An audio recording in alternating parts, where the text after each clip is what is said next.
seperti rusa rindu sungaimu, jiwaku rindu engkau.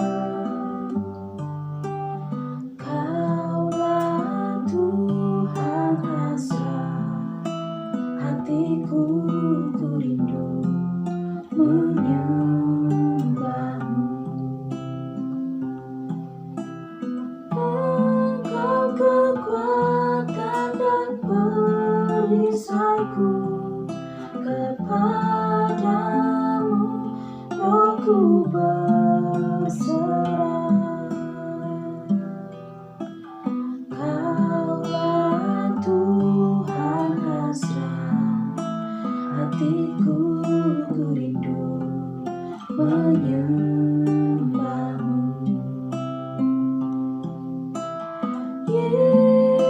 Yesus, Yesus, kau berarti bagiku. Yesus, Yesus, kau segalanya bagiku.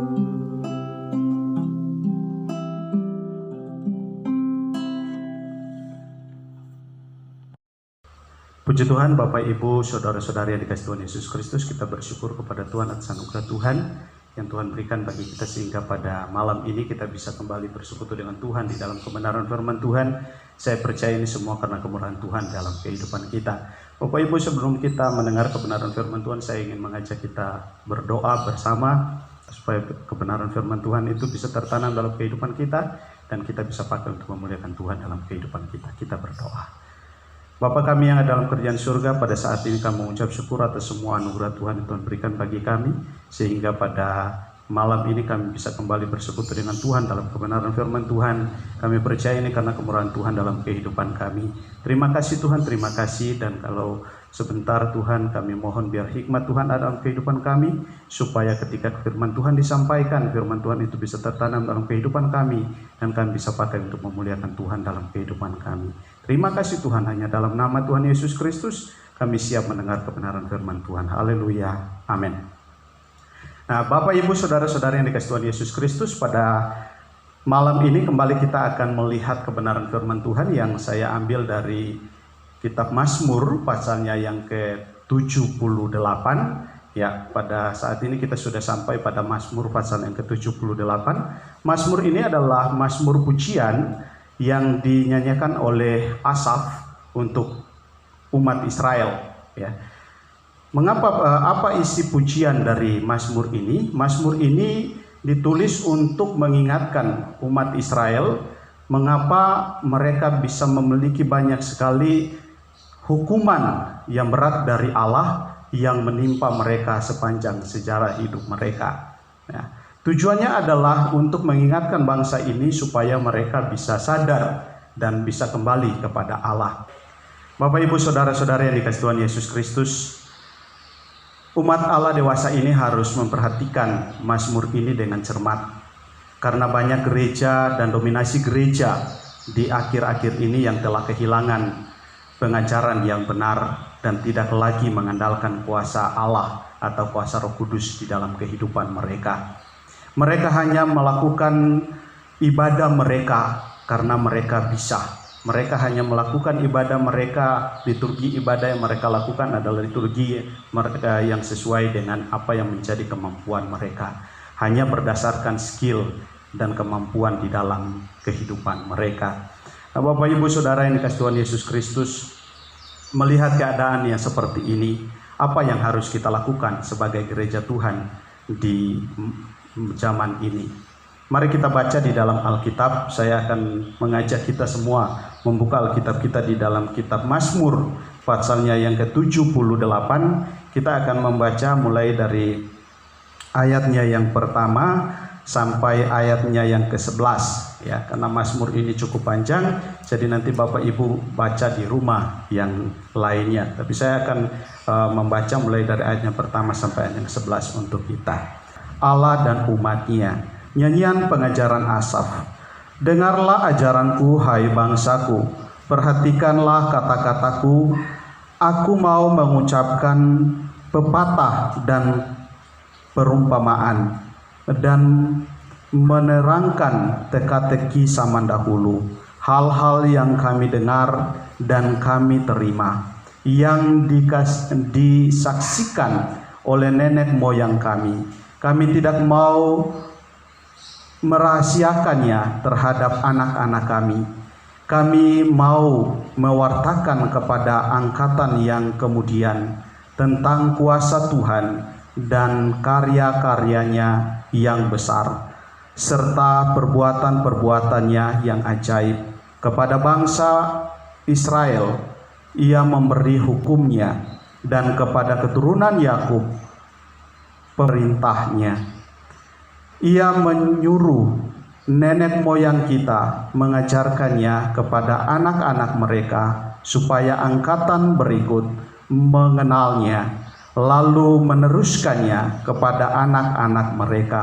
Dengan demikian mereka juga akan menaruh harapannya kepada Allah dan tidak melupakan perbuatannya, tetapi selalu taat kepada perintahnya, supaya mereka tidak seperti nenek moyang mereka yang suka memberontak dan mendurhaka, angkatan yang goyah imannya dan tidak setia kepada Allah. Suku Efraim yang bersenjatakan panah dan busur, melarikan diri pada waktu bertempur. Mereka melanggar perjanjian Allah dengan mereka dan tidak mau taat kepada hukumnya. Mereka lupa akan perbuatan-perbuatannya dan hal-hal ajaib yang dinyatakannya kepada mereka. Amin. Bapak, Ibu, Saudara-saudari yang dikasihi Tuhan Yesus Kristus, setelah kita melihat kebenaran firman Tuhan yang tadi kita baca, firman Tuhan katakan bahwa kita harus memperkenalkan menceritakan apa yang dikatakan firman Tuhan kepada anak-anak kita. Di dalam ayatnya yang ke-5 sampai ayatnya yang ke-7, firman Tuhan di sana katakan kepada bangsa Israel Ia memberi hukumnya, dan kepada keturunan Yakub perintahnya. Ia menyuruh nenek moyang kita mengajarkan kepada anak-anak mereka. Supaya apa, saudara? Dikatakan di sini supaya angkatan berikutnya mengenal siapa Allah Israel itu. Supaya angkatan berikutnya, angkatan setelah saudara dan saya, mengenal siapa Allah Israel itu. Allah yang pernah menolong umat Israel keluar dari tanah perbudakan untuk mengalami satu kebebasan dari Tuhan. Bapak, Ibu, Saudara-saudari yang dikasihi Tuhan Yesus Kristus, jadi memang ketika kita mau melakukan hal itu, mungkin ada dari antara kita yang berkata, ini terlalu berat, ini sulit, Pak. Di zaman ini kita menceritakan apa yang pernah terjadi, apa yang pernah dialami bangsa Israel, rasanya itu terlalu sulit bagi anak-anak kita. Karena mereka dengan kesibukan mereka berada pada situasi yang jauh berbeda dari keadaan itu. Tetapi dengar satu hal yang saya mau katakan kepada jemaat Tuhan, kepada kita semua yang ada pada saat ini. Kalau Allah memerintahkan hal itu, kita lakukan di dalam kehidupan kita. Dan Allah memerintahkan itu, kita sampaikan kepada anak-anak kita. Saya percaya bahwa Ia akan memberikan kasih karunia bagi kita sehingga kita bisa melakukan itu. Dia akan memberikan kemampuan kepada kita sehingga kita bisa melaksanakan itu di dalam kehidupan kita. Bapak, Ibu, Saudara-saudari yang dikasihi Tuhan Yesus Kristus, itu sebabnya sebagai anak Tuhan, sebagai gereja Tuhan yang hidup di zaman akhir ini, jangan ada di dalam kehidupan kita roh pemberontak. Jangan ada di dalam kehidupan kita roh yang suka mengeluh kepada Tuhan. Karena firman Tuhan katakan di dalam ayatnya yang ke-8a, di sana katakan, supaya mereka tidak seperti nenek moyang mereka yang suka memberontak dan mendurhaka. Firman Tuhan katakan di sini, mengapa kita harus menyampaikan itu kepada anak-anak kita? Mengapa kita harus dan tidak boleh tidak? Kita harus menyampaikan itu kepada anak-anak kita. Karena firman Tuhan katakan supaya angkatan ini, angkatan setelah kita, itu tidak menjadi umat Tuhan yang memberontak kepada Tuhan. Kenapa saudara saya katakan demikian? Karena kalau kita melihat di keadaan zaman ini, ada begitu banyak sekali anak-anak Tuhan, orang percaya yang berjalan di dalam iman mereka. Mereka sudah tidak lagi mengandalkan kuasa Roh Allah di dalam kehidupan mereka. Itu sebabnya Alkitab katakan di sini, sampaikan itu supaya mereka tidak menjadi umat Tuhan atau bangsa yang pemberontak kepada Allah.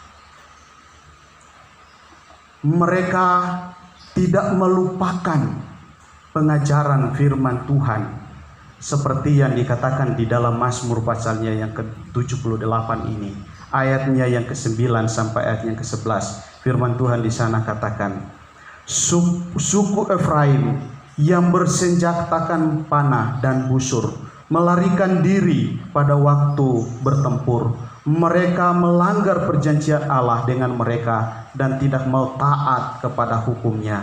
Mereka lupa akan perbuatan-perbuatannya dan hal-hal ajaib yang dinyatakannya kepada mereka. Bapak, Ibu, Saudara-saudari yang dikasihi Tuhan Yesus Kristus, kita sudah melihat tadi di dalam ayat yang ke-11, firman Tuhan katakan Israel telah gagal secara rohani di dalam kehidupan mereka. Karena mereka melupakan perbuatan dan mujizat yang dilakukan Allah bagi kehidupan mereka. Demikian pula dengan kehidupan kita.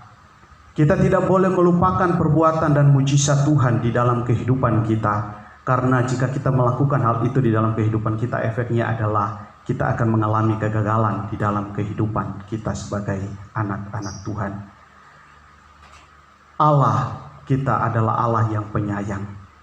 Kalau kita lihat di dalam ayatnya yang ke-38, tetapi Allah mengasihani dan mengampuni umatnya dan tidak membinasakan mereka. Berkali-kali Ia menahan kemarahannya dan tidak melampiaskan murkanya. Bapak, Ibu, Saudara-saudari yang dikasihi Tuhan Yesus Kristus, kesabaran Allah bagi kehidupan manusia, khususnya bagi umat Israel. Kalau kita belajar dari firman Tuhan ini, berkali-kali umat Tuhan, bangsa Israel melakukan perbuatan yang tidak menyenangkan hati Tuhan, tetapi berkali-kali Allah mengampuni mereka. Bahkan ayat ini mengatakan bahwa Allah berupaya untuk menahan amarahnya supaya Dia tidak melampiaskan itu kepada umatnya. Mengapa hal itu bisa terjadi? Hal itu terjadi karena Dia sayang kepada umatnya. Allah tidak akan pernah meninggalkan anak-anaknya hanya karena mereka gagal melakukan atau menjalankan apa yang menjadi perintah Tuhan di dalam kehidupan mereka. Itu sebabnya Bapak, Ibu, Saudara-saudari yang dikasihi Tuhan Yesus Kristus, kita harus memperhatikan apa yang dikatakan oleh firman Tuhan. Setiap pengajaran yang disampaikan oleh firman Tuhan, setiap perintah yang disampaikan oleh firman Tuhan bagi kita, hendaklah itu kita lakukan di dalam kehidupan kita. Karena walaupun Allah kita adalah Allah yang penyayang, dengar baik-baik, Dia juga adalah hakim yang adil. Dia juga adalah Allah yang tidak mau dengan dosa. Dia juga adalah Allah yang benci dengan yang namanya dosa. Itu sebabnya mari kita memperhatikan setiap kehidupan kita. Kita tidak boleh menyalahgunakan kesabaran dan pengampunan Allah di dalam kehidupan kita. Ketidaktaatan kita terhadap Allah akan merusak kepercayaan Allah bagi kehidupan saudara dan saya. Kita tidak akan mengalami satu perubahan di dalam kehidupan kita jika di dalam kehidupan kita tidak mau mentaati firman Tuhan di dalam kehidupan kita. Jika kita terus-menerus menyelidiki hati kita dan terus-menerus memperhatikan kebenaran firman Tuhan di dalam kehidupan kita, melakukan apa yang menjadi tanggung jawab kita kepada Tuhan. Saya percaya walaupun Dia adalah hakim yang adil, walaupun Dia adalah Allah yang mempunyai kuasa, Dia akan melakukan mujizat Tuhan di dalam kehidupan kita. Dia akan menyatakan belas kasihannya di dalam kehidupan kita. Amin, saudara.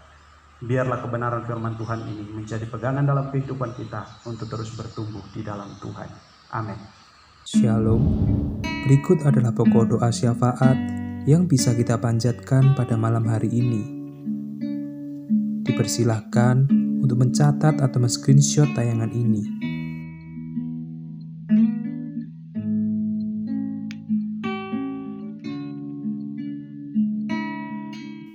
Tayangan video ini akan berakhir dan dipersilakan untuk berdoa selama 30 menit ke depan.